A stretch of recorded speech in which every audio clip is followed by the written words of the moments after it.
Welcome to The Business Fighter with Henry Penix. Henry has been the CEO, founder, and consultant to hundreds of companies worldwide. He retired a multimillionaire, financially independent at the age of 35. Henry grew up a preacher's son and was thrown in jail 3 times for various altercations. He knows what it means to come from nothing and have to fight his way to the top. Henry is the business fighter who will teach you strategic skills for winning in business and in life. Don't just spectate, participate. It's time to get in the ring. Hey guys, Henry Penix, the business fighter. I'm here with an amazing podcast today. I've just met my new best friend. Some people call her Kim, but her friends call her Kimmy. So she's going to be Kimmy Seltzer, a confidence therapist and authentic dating coach. You guys are going to love meeting this young lady, and you're going to get so much out of it. So Kimmy, welcome to the Henry Penix podcast. Thank you. I feel like I want to call you Hank, but I don't know why. I know. My grandfather actually is the only one that has ever called me Hank. So if you do, I may have to find you and hug you or something. So. Come on. I mean, you're calling me Kimmy, which is also near and dear to me. So yeah, I love it. Yeah. Well, if it comes totally up, fair. feel free to throw that out there. So tell me, that's a pretty big thing. A confidence therapist first, that's huge. And an authentic dating strategist. So you were telling me earlier that your training is in psychology. And so can you tell me kind of how that evolved, what made you attracted to that sort of level of work and what brought you to where you are today? And then we'll discuss what you do now and throw out some golden nuggets for some of my viewers. I'm like, how long do you have? My story, right? Because I always say we're our best teachers every time, right? Like if you were to ask me 20 years ago if I would have been here, I would be like, no way. And so really that's where it all began, was my journey, my own transformation. I mean, looking back, I was this kind of good girl from Chicago. I practiced as a traditional therapist. I had the traditional home and the picket fence and, couple kids, still have the kids, and the husband, don't have the husband any longer, but you know where the story's going is that traditional life that I thought I was just going to be in forever really just changed like overnight. And back then I used to work from the inside out. I really believed that you had to do a lot of work on yourself in order to make, significant changes in your life. And then my own stuff happened, so what happened is I moved here to La La Land. I do what all the other people here do. We get a divorce, and I'm joking. Obviously there were issues, right? Going on this little fairy tale, but lo and behold, there I was in this new castle, not knowing what to do with my new life. And I got to tell you, it was a really, really dark moment in my life. And I just shut down, and I call it my black period, because if you saw what I looked like, I didn't look like this. Okay. Just FYI, would never have worn pink. I wore black all the time. And I saw the nursing bras on. I wasn't nursing any longer. I mean, that just shows you how stuck I was in my mindset and in my clothes. Yeah. And it was really that kind of defining moment in my life, because I thought I just wanted to do something different. I mean, here I was, a therapist. I should know better. I should know how to get out of my own way. And let me tell you, I did the work. I did all that inside stuff that everyone was talking about. I had great friends and family and counseling and all that, but I still couldn't get out of my own way until one day I woke up, I looked in the mirror. I was so fed up with myself and the way that I looked that I'm like, you know what? I'm going shopping. Like, this is where it all started and changed really my whole life. So I go shopping, and what am I doing? I'm pulling all the same black clothes again. Now I think I'm up-leveling myself because, it's new clothes, but no, it's black still. And so this personal shopper, she was watching me, and I call her like my little angel. She comes up to me and she says, "Ma'am, I really think you should try this on." And she holds up this red dress that looked like 3 sizes too small. And I said, that's really sweet of you, but that's not my size. And it's really not my color. And she said, "Honey, that is your size. That is your color. Try it on." Yeah. Like that. I call From it the my red. outside in. Thank you. And thus that's where the outside in was born. And what I Wow. call it my red dress moment, because it wasn't until then when I slipped on that dress, I twirled around like Cinderella and I looked in the mirror yet again and I saw something different. I was like, oh my God, I'm a princess. Like, I guess I just hadn't seen myself in so long that there was this visceral response that was going on in my body that I had to see myself like that in order to believe it, because I had these limiting beliefs coming up over and over Sure, again, sure, like sure. who could love me? And quite honestly, I was scared. So I bought that dress almost as an intervention for myself and a costume, because I call it a costume because I still totally didn't believe it was me. And I Right. walked out into the world and all this magic started happening that, people read in my bio and all this great stuff. But really, what I realized is there was this symbiotic relationship between the outer and the inner when it comes to your confidence, that it isn't superficial. And you can't just look at one aspect, of who you are. Right. And I realized that the black clothes really was a cloak to keep me invisible from the world, invisible from men, because I was scared to talk to you guys. I considered you guys aliens, basically. I just like, Yeah. I don't even know what to do with you. Sure. So that red dress almost gave me that permission to be seen. And because of that, I started embracing that. And Mm, that's where my business was kind of born. And from there, I started just getting fascinated with all this makeover stuff. And so I trained to be an image consultant with the top image consultant here in LA. And I did a correspondence course over in the UK called Style Coaching. And I started mirroring all these things together. And it really made sense. And so now, instead of working from the inside out, I work from the outside in, because it really is the quickest gateway to someone's confidence. And from there, I have these secret ingredients and a formula that I use to help people. so to readdress your concerns, you redressed in a red dress. Oh my God, I love that. Yeah. Now you're good. Well, isn't it true that some people, until they see it, they really don't believe it? And sometimes, like, what does Oprah do? She puts up her vision board. I was talking to a guy just this morning. I was counseling him on moving into a different home. He said, I've got this thing that I really want, and blah, blah. I go, well, where is it? Well, I really haven't seen it yet. I go, really? I said, well, have you driven around? Have you looked at other properties? Have you looked at other houses, et cetera, et cetera? And he said, no, not really. I said, well, why don't you go do that? Why don't you go see it? Not that it may not change, but at least get a visual of it first, the outside, and then let that start working on your inside. Because once you see something and you commit to it and you tell other people, oh, I'm going to be that, or I want to be like this, or I'm going to wear that, or I want to buy that, then it starts the inside working and figuring out how am I going to get there. And so I kind of see where you're coming from. That's a really good comparison. And what I love what you said, and this is what I see so many times with my clients and even, through my journey, is that it puts people into action. Because otherwise, and here's the thing, a lot of times people become paralyzed, the analysis paralysis. You hear Yep. this all the time. And it's like, as a therapist, I knew that sometimes people would know everything up here, but then they would leave the office and they wouldn't take action and nothing would stay the same. I mean, nothing would be different. They would stay the same. And I always say the only time change happens is when you're in a state of discomfort and you got to do something. You got to move through that discomfort in order to create change. Yeah. Who was it? Anthony Robbins, I think, started talking about people do more to avoid pain than they will to go to pleasure. So if you've got this pain point in your life and you can address it, even with the red dress, and Yeah. and go right through it, like that makes a difference. That is so cool. So when you learn that, did the confidence in business, because you said you work with business and with people and dating and things like that, did Yeah. the confidence thing come first, or when did you become a dating strategist, and how does that play into your journey? I'm curious to hear this.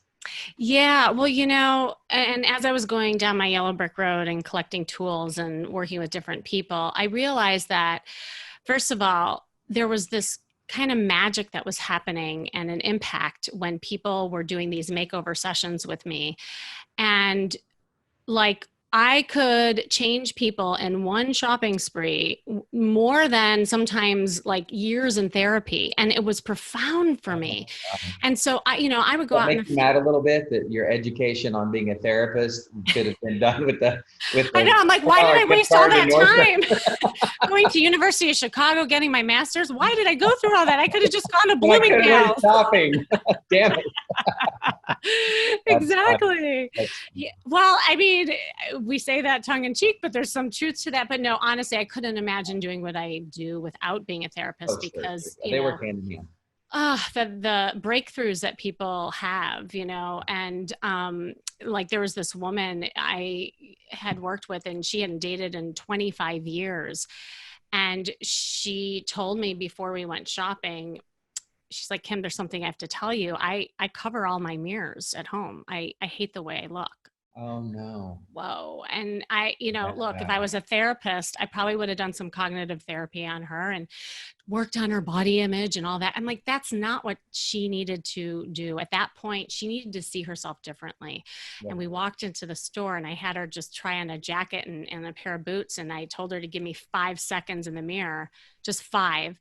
And she twirls around, looks in the mirror, and it's like 1, 2, 3, 4, 5, and it just kept going. And the tears are falling down her cheek. But it Oh was my like, gosh. she goes, Kim, I've never seen myself so beautiful. And she was like crying, and then I start crying. And it was like this amazing thing. And from there, I created a monster. I mean, she was changing with the door open. She had this photo shoot that, and what I love helping people do is create like a profile so that they see how beautiful they look. And then she started getting action online and all that stuff. So, as I was going through all these different journeys with clients, I realized, God, what is the common denominator here? And it had to do with charisma and confidence. Mm-hmm. And those were the two things that seemed to get people to where they want to go. And I also recognized that it wasn't just coaching them or giving them therapy. It was really coming up with a strategy to create new patterns and habits in people. Because, and this too, adversity are sometimes gifts in disguise, but we don't know that until we look back. We're like, oh yeah, there's the gifts. But along the way, there's these patterns that get created, right? And those are so hard to break. So that's why I consider myself now a strategist and a confidence therapist, so that I work on 3 areas in people's lives. So the charisma quotient, which is the name of my podcast, is the formula. Yeah, is the formula. And there's 3 pillars within the charisma, because charisma to me is this magnetic energy that just draws people to you. And when you're charismatic, that creates a confidence both outside and in, and attracts people to you, whether it's business or love. So I start with people's style intelligence, right? How they market themselves, no different than business, or like to your point, creating a beauty in a house, so that it sells. Right. I think that has to be first, because then once they get results from that marketing, they're like, ooh, now I'm feeling good, but now what do I do? So then I go inward and I work on emotional intelligence. And then the 3rd pillar is their social intelligence, and that's interpersonal communication, how they manage people. And yes, that does include flirting, because that's a huge piece. So yeah, I know. I was watching an interview with you not too long ago, and they asked you about flirting, and you said it's good, and you said it's good in like all areas. Like what did you mean by that? I didn't see the whole thing. Oh, yeah. Well, I always say, if you look at the definition of flirting in the dictionary, it's fascinating. It's to behave as though you are attracted to someone without the serious intention of an outcome. Oh, wow. And when you look at it that way, it kind of, it makes sense. That's why so many people get tripped up about flirting, because people are getting too attached to the outcome. But really, that's not what it's supposed to be about. It's, again, this kind of magnetic energy and playfulness to create with people. And that's everywhere and anywhere. I think people sometimes, go to the sexual thing and, that kind of thing. But if you think of it more being playful and fun. Well, and being in the moment, like so many people figure out all the next 10 steps. What about just you and I right now? Like, how can we have a good time? How can we provide value to the people listening and watching? And I guess that would be a form of flirting. Absolutely. Yeah. I mean, I say flirt with babies, flirt with, little old ladies, old men. Like it's a playfulness. And a lot of times I people are like that word, worried. playfulness. That's It cool. It's a is. whole different perception. It really is. And I think when you let go of that, all the other, connotations that go with it, Right. you are more in the moment because you're so right. Everyone gets in their heads these days, even more Yep. so than any other time. I think technology has a lot to do with it too. And we're just like ADD all over the place. But when you're focused and just letting go of the outcome, you'll have so much more fun and you'll create more emotional connections with people. And that is the key when it comes to relationships. That's so exciting. So what do you like to do best, or do they go hand in hand? Being a confidence therapist or doing the authentic dating strategist? Like which, I guess they do kind of go both in hand, don't they? It's like If you you have can't, confidence, you're not going to get a right, date. If you right. don't believe in you, nobody else is going to believe in you. I love that you said it's so funny. I always say, people love people who love themselves. And so many times people are thinking outside of themselves in order to get what they want rather than focusing inward and really building that self-love. And, I'm not a big woo-woo person, but I will say it is about the law of attraction and how you feel about yourself, because what you put out is always what you get back. Yeah, and it's what you see yourself as too. So if I put out Yeah. a playful energy and that I'm cool being in the moment and all that, I think that will draw the best from other people in that conversation. I've done some speaking in the different venues, and depending on the audience, like I can be like on fire and things are just rolling out, or I can be like, God, how many minutes do I have to speak here? Like, and that's all the audience, like, Yes. how are they pulling that out of you? So I think being in the moment, reading the situation, being confident in yourself as well, I think could make a big difference. Yeah. And when you're confident within yourself, you also don't care what other people think or Yeah, feel. And that's I the was going to say magic. something about that. No, and I do a lot of speaking too, and I know what you mean when you have crickets in the audience, Yeah, yeah. but to your point is that if you're just up there and still having fun with yourself, and Right, this applies to like being on bad dates or being bad interviews, and if right. you just go and say, I'm going to have a good time myself and just like kind of flirt with myself and be Or playful, then who cares? There might be one person who's just really quiet and not vocal who will still connect with you.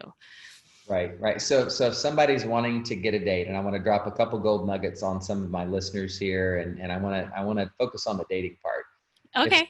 If somebody's trying to say get a date, and let's not talk about online profiles because that's a whole podcast in itself.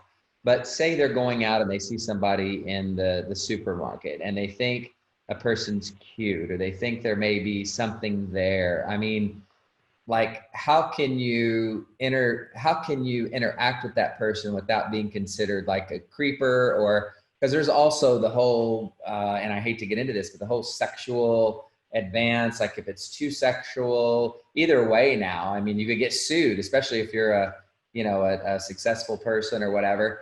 So I know I threw a lot at you there, but if you're just wanting to open up conversation with somebody, like what's a good lead in? What's a good thing you can say and not be considered like a creeper?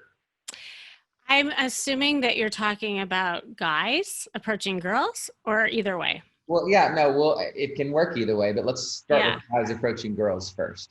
Yeah, because, well, I have this whole social engagement formula that I teach people on how to get out of their head and more have like kind of heartfelt, playful conversation. So it's more authentic. So much about authenticity. I think the worst thing that people can do is come up with a list of 10 lines A that they plan. can. It's the worst. And as a woman, we know it. Okay. We Yeah. know that that's a line. Like, oh God, I've heard this like 10 times before. Can't you come up with something original? That's And funny. so, really cause before COVID hit, I would go out and do these wing girl sessions with people. And I teach people how to navigate a bar, navigate the grocery store. I love Whole Foods, by the way. That's like an awesome place to meet people. Yeah. And so what I tell people is, that the creeper factor always comes when you're hesitating. And so Mm. that is when I see people getting in their head and all that fear starts creeping up, and you're thinking too much about, oh my gosh, what am I going to say? Or that fear of rejection, kicks in. And again, that's where the confidence comes in, right? The confidence is always going to be like the answer, but in order to get that confidence, you just need practice at it. Yeah. And so that's the first thing, is to not hesitate. It's really just kind of taking a look in the room and seeing and observing what is going on and getting curious. I love the word curiosity, because when you come from that state, it's almost like a childlike state. You notice kids do that, right? Like, what's that? What are you doing? And it's so awesome. They don't hesitate. They don't like, I'm not going to bother Johnny over there. He looks really busy. I mean, they just don't do that. Yeah. Uninhibited. They just go. They just go. And there's something really attractive about that when you just go. And when you come from that place of what you want. The second thing to really pay attention to is your body language. Body language is huge. And I work a lot with people on that. So 93% of communication is nonverbal. That's crazy. 93%. Wow. 93. So it's not even what you say that is as important than how you show up. That's why I like really working on marketing first, because body language and how you're dressed are the two areas of the first impression. And so can you imagine, and I say this in a like positive way, like, can you imagine if you knew that there were certain tweaks in your body language and how you wore your clothes would make a huge difference in the way that people would even like want to say hello to you. And, people are making judgments and assumptions so fast in the brain all the time. And do you know, first impressions now they're saying it's 7 seconds. Really? Crazy, right? And I mean, I blame Tinder and Bumble, probably had a lot to do with that. Yeah. So like, really just kind of dialing in your first impressions and relaxing into your body, not hesitating, and come from a place of curiosity are really great, like hacks, I would say. And then from there, obviously there's more to it and how you enter a conversation. But again, like you said, it could be a whole other podcast. Yeah. But you take people through this. If they come to your website, if they see you on Facebook, Instagram, your podcast, you told me earlier that you gave such good information on your podcast, and that's really your outlet to help people and coach people. Can you tell people the top 2 ways to get a hold of you and how they can learn more about you? Yeah. So the name of my podcast, again, is The Charisma Quotient. You can find it everywhere. And then my website is Kimmy Seltzer.com. And I spell Kimmy, KIMMYSELTZER.com. And all my socials pretty much are at Kimmy Seltzer. So yeah, I would love to chat with anyone who, wants more help around this. Yeah. Well, you're a living example of someone who has actually put into practice what you're preaching. And I love that about people. If I'm on a flight and I start to feel some turbulence, I want to look up and see some gray hair on that pilot. I don't want some kid right out of flight school that's navigating my life. So when I see somebody like you that exudes confidence and that is very comfortable in your clothes, no pun intended, with all that, I really mean it.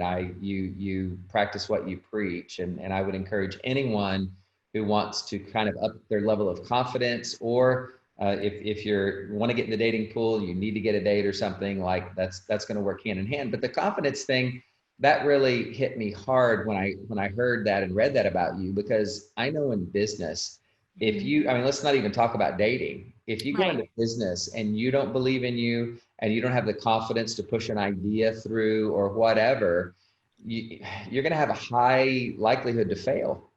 And it doesn't 100%. Take a lot to change that confidence. Like, it could be the way you walk in, the way you breathe, I do a lot on leveraging, and you can leverage certain people in the room. You can leverage situations in the room. You can set facing the sun, not facing that. I mean, there's all these little mental things and physical things even that you can go through that can change that. And I know you probably get into that in your teaching as well. But just for the confidence, oh my gosh, that could change your life. It's so true. I think especially in business, we spend so much time on, the marketing piece and the web stuff and the technology and the content and all of that stuff. And of course, all of that's important. But if you're not reflecting your business in a good light, and there's like an incongruency with what your business is and who you are and how you show up, Right. you will not get that sale. You will not demand like optimal pay. You know what I mean? So like your presentation, your emotional intelligence, and your social intelligence, all those three things are so important when it comes to your confidence and how you attract customers too. Yeah, no, I'm with you 1,000%. Okay, well, I went over time, but I can't stop talking to you. I So know you do. we'll definitely have another podcast. And thank you for joining me on this one. And guys, if you want to hear more from Kimmy with a Y, KIMMY SELTZER, you can go on her website. You can go to it's the confidence quotion. Oh, charisma quotient. I mean, okay, you've got But I confidence love in that. my I mind. actually like that. Maybe I'll do another one. Yeah. Exactly. The charisma quotient. Look her up. She's all over the place. She's doing such great work with people. Check her out and you won't regret it. Until next time, Henry Penix and Kimmy Seltzer. See ya.